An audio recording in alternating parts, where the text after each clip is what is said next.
I've been working on trying to figure out a way to make my telescope so I can remotely control it and use it basically in the backyard without having to sit out in the cold. So first step of that is to automate the focusing function so I can remote into it.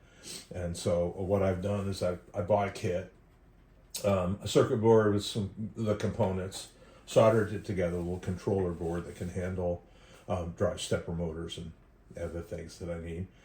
And so what I did is I took the existing focuser that I have, the MoonLite Focuser, and made some modifications to it.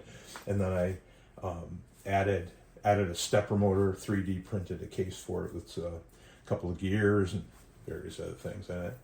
But so what I can do,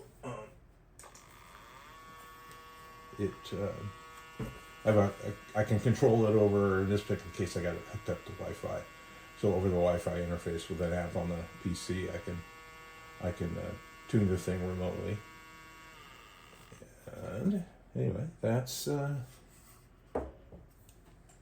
that's it.